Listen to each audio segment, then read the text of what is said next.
धन्यवाद संजय मयूख जी। सभी पत्रकार मित्रों को मेरा नमस्कार। आज आपके बीच में मैं कुछ बहुत ज़रूरी बातें करने के लिए आया हूं और हमारे साथ एलओपी श्री रामवीर सिंह बिधूड़ी जी, सरदार आरपी सिंह जी भी हैं। दिल्ली की नई एक्साइज पॉलिसी के वापस होने के बाद जिस तरह से दिल्ली के उप मुख्यमंत्री 30 जुलाई को मनीष सिसोदिया जी 30 जुलाई को प्रेस कॉन्फ्रेंस करके कह रहे हैं कि हमने जो नई एक्साइज पॉलिसी है, बावजूद इसके कि इसमें बहुत दिल्ली सरकार को रेवेन्यू की बढ़ोतरी हुई थी, ज्यादा रेवेन्यू मिला था, लेकिन सीबीआई के डर से जो एजेंसियां जिस तरह से धमका रही हैं, उससे हमें ये पॉलिसी हम वापस ले रहे हैं। लेकिन सच्चाई इसके उलट है। 30 जुलाई को वो कहते हैं कि 3000 करोड़ रुपए का अधिक रेवेन्यू नई एक्साइज पॉलिसी से मिला है।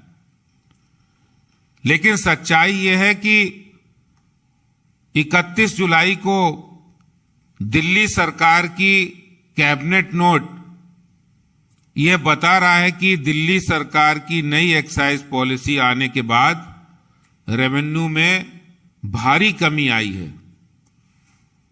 2019-20 के अंदर एस्टिमेटेड जो अनुमान था वो 8,911 करोड़ रुपया था, लेकिन ये घटकर 2019-20 में 7,039 करोड़ रुपया रह गया।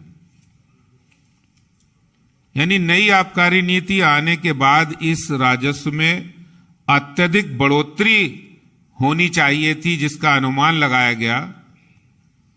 और 2021-22 की अगर हम बात करें तो लगभग 37.5%, 37.5% की राजस्व में भारी कमी आई है, जो कि अगर हम पैसों की बात करें तो लगभग ये 2,151 करोड़ रुपए का घाटा हुआ है इस नई एक्साइज पॉलिसी आने के बाद।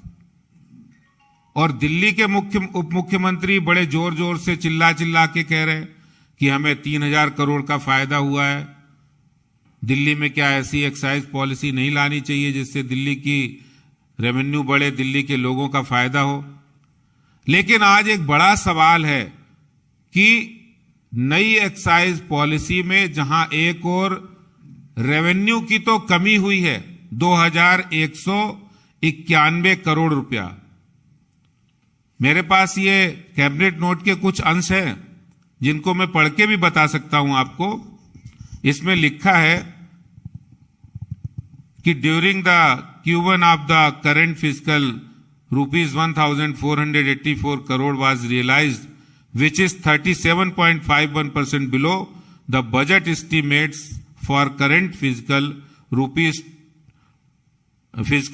2022 और 23 की भी बात करें तो उसमें भी 2,375 करोड़ रुपए का जो अनुमान इन्होंने लगाया उसमें कमी आई। तो कुल मिलाकर ये जो नई एक्साइज पॉलिसी है उसमें एक और रेवेन्यू बढ़ा है। दूसरी ओर एक चौंकाने वाला तथ्य यह है कि इस दौरान उसी कैबिनेट रिपोर्ट में यह भी कहा गया है कि नंबर ऑफ बोटल्स की जो सेल है वो ज्यादा हुई है। तो दोनों चीजें विरोधाभासी है। एक तरफ वो रेवेन्यू लॉस की बात कर रहे हैं, दूसरी तरफ जो सेल हुई है नंबर ऑफ बोटल्स की, नंबर ऑफ वॉल्यूम की, वो ज्यादा हुई है। इसका सीधा अर्थ है कि कहीं ना कहीं दिल्ली सरकार के खजाने को गलत तरीके से रेवेन्यू लॉस किया गया, लूटा गया, एक्साइज में चोरी की गई है और शराब माफिया को फायदा पहुंचाया गया है। और ये साफ है कि 2 महीने में एक्सटेंशन देके उनको अधिक फायदा पहुंचाया गया है। ये भी फायदा है। और ये पहला नहीं है, जब से शराब पॉलिसी ये नई लाए है तब से लगातार वो फायदा पहुंचा रहे हैं। मैंने पहले भी आपके साथ जो जानकारी शेयर की थी कि कैसे उन्होंने 144 करोड़ रुपए का फायदा पहुंचाया, कैसे उन्होंने अर्नेस्ट मनी फोरफिट होनी चाहिए उसको वापस किया, कैसे उन्होंने जो कमीशन है वो 2.5% से बढ़ा के 12% कर दिया, कैसे उन्होंने ड्राई डे की संख्या घटा दी, कैसे उन्होंने 249 दुकान की 1000 के आसपास 850 ठेके खोल दिए। तो ये सारे तथ्य बताते हैं कि दिल्ली सरकार का पूरा फोकस है कि शराब माफिया को कैसे अधिक से अधिक फायदा पहुंचाया जाए, चाहे खजाने पर डाका डाला जाए, चाहे इसके लिए खजाना लूट जाए, दिल्ली की जो जनता के पैसा था उसको लुटा दिया जाए, लेकिन शराब माफियाओं को हमें फायदा पहुंचाया जाए।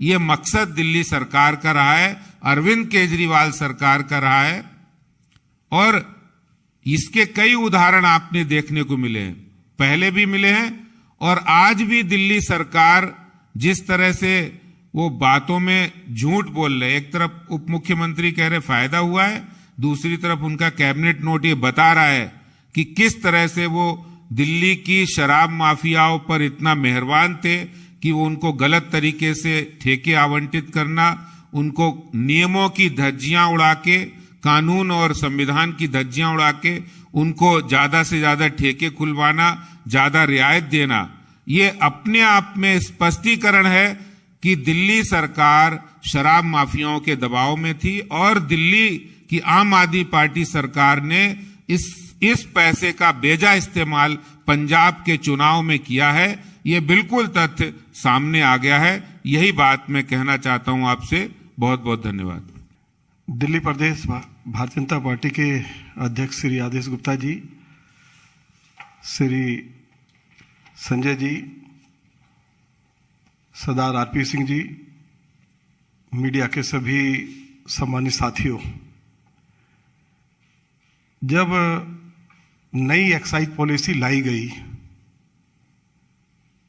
तो विधानसभा के अंदर कुछ सवाल हमने खड़े किए थे और जो कुछ जानकारी आज मैं आपको देना चाहता हूं, अपनी तरफ से कुछ नहीं मैं कह रहा हूं, जो सरकारी रिकॉर्ड पर है। हमने कहा कि इस नई शराब नीति में हजारों करोड़ रुपए का घोटाला हुआ है। दिल्ली के deputy chief minister Manish Sisodia ने हाउस में कहा कि इस नई शराब नीति से हर साल दिल्ली सरकार को 10,000 करोड़ रुपए की आय होगी। यह मनीष सिसोदिया ने हाउस में कहा। दूसरी बात उन्होंने कही, क्वालिटी बहुत अच्छी होगी, महिलाओं को, युवाओं को आसानी से शराब सुलभ हो सकेगी। अब सरकारी रिकॉर्ड क्या कह रहा है? 2022-23 की जो पहली तिमाही है उसमें सरकार को 2375 करोड़ रुपए का रेवेन्यू आना था।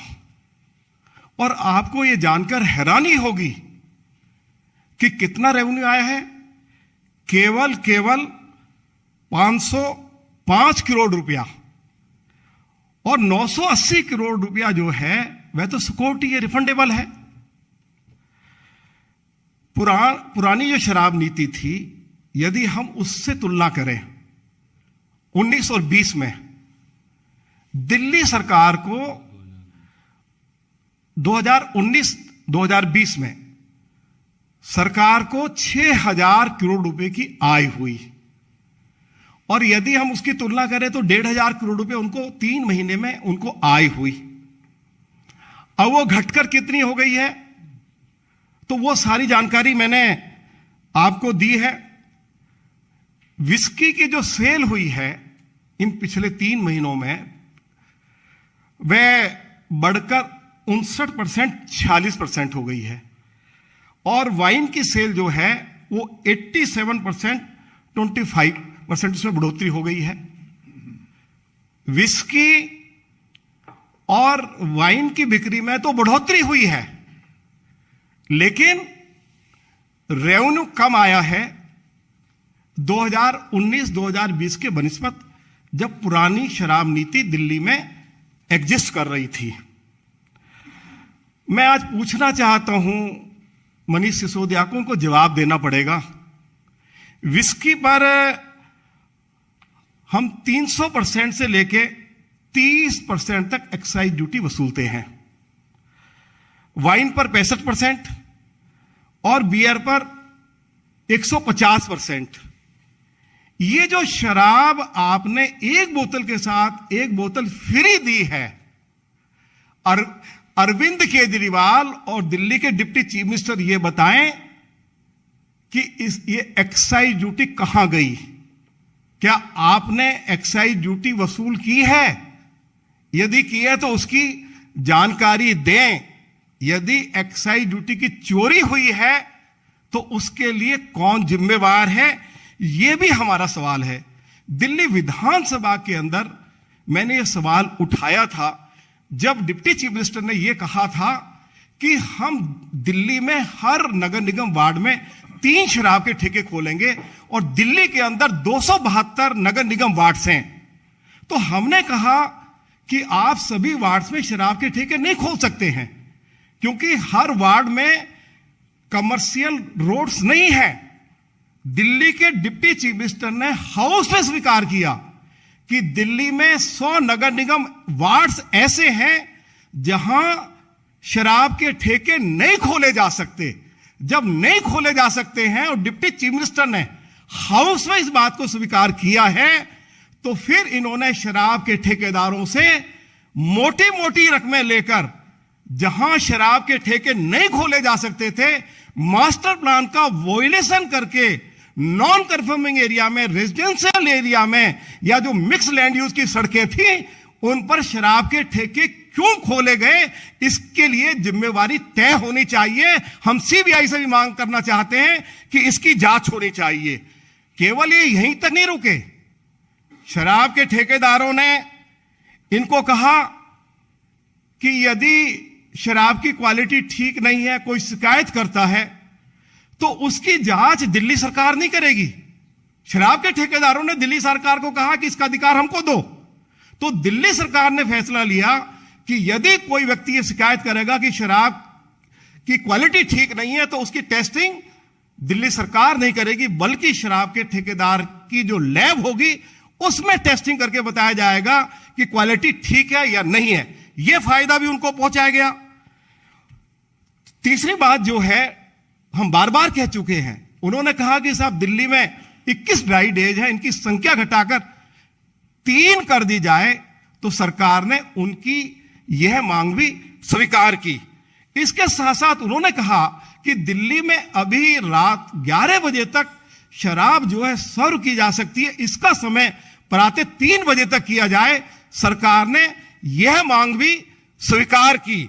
इसके साथ साथ एक बड़ा जो खेल हुआ, दिल्ली में बहुत सारे बार मालिक हैं, चाहे वो 5 स्टार होटल्स हैं, चाहे रेस्टोरेंट होटल्स में बार्स हैं, चाहे बैंक्वेट हॉल्स में बार्स हैं, चाहे जो क्लब्स हैं उनमें जो बार्स हैं। पहले ये लोग कहीं से भी शराब खरीद सकते थे जिनके पास लाइसेंस है।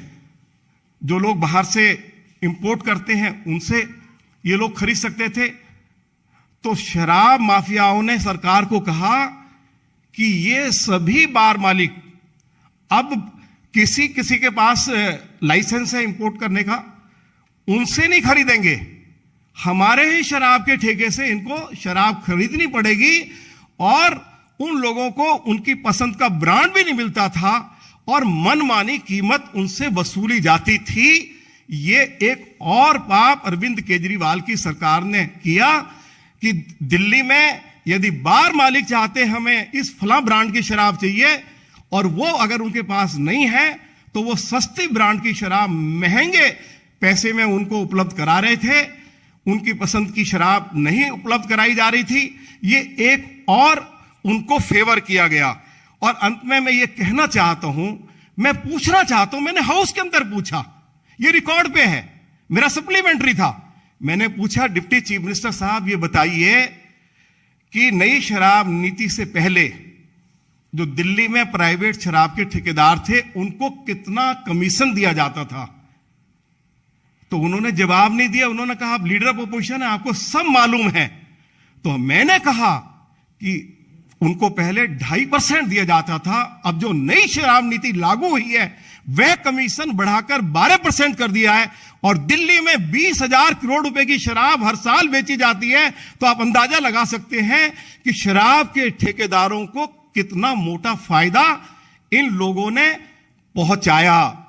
क्योंकि पंजाब, गोवा, उत्तराखंड, मणिपुर का चुनाव था, इनको पैसे की जरूरत थी और शराब के ठेकेदारों ने जो शर्तें इनके सामने रखी वो सभी शर्तें इन्होंने कानून, कायदे और नियम का उल्लंघन करके उनको स्वीकार किया।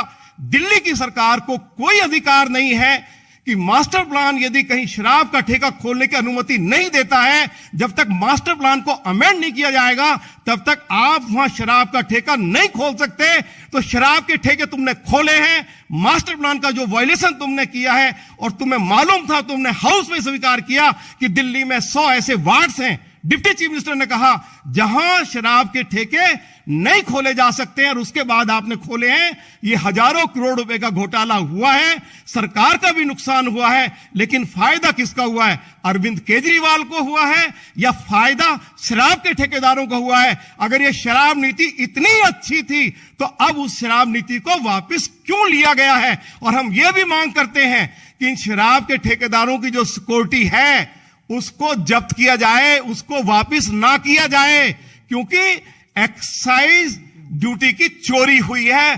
पहले इसमें क्लैरिटी आ जानी चाहिए।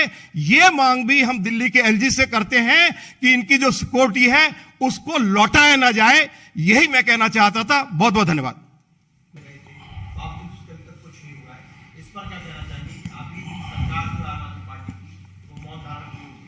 देखिए, इसका सीधा अर्थ है कि अरविंद केजरीवाल उस करप्शन में, उस भ्रष्टाचार में खुद ही शामिल है, तभी वो अपने खास लोगों को हटा नहीं रहे।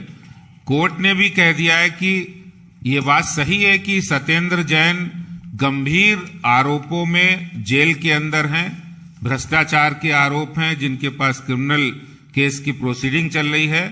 संविधान और नैतिकता भी इस बात का तकाजा करती है कि ये जिम्मेदारी मुख्यमंत्री की है कि मुख्यमंत्री कैसे एक मंत्री को जो कि एक भ्रष्टाचार के आरोप में बंद है, वो कैसे मंत्रिमंडल में है, ये मुख्यमंत्री की जिम्मेदारी है। तो मुख्यमंत्री की जवाबदारी बनती है कि उनको बर्खास्त करे। लेकिन हम जनता के बीच जा रहे हैं, हम लोगों के बीच जा रहे हैं और मुख्यमंत्री के ये दोहरे चरित्र के बारे में भी लोगों को बता रहे हैं कि आप बर्खास्त करिए, नहीं तो हम जन आंदोलन तो चला ही रहे हैं और चलाएंगे आगे भी। धन्यवाद।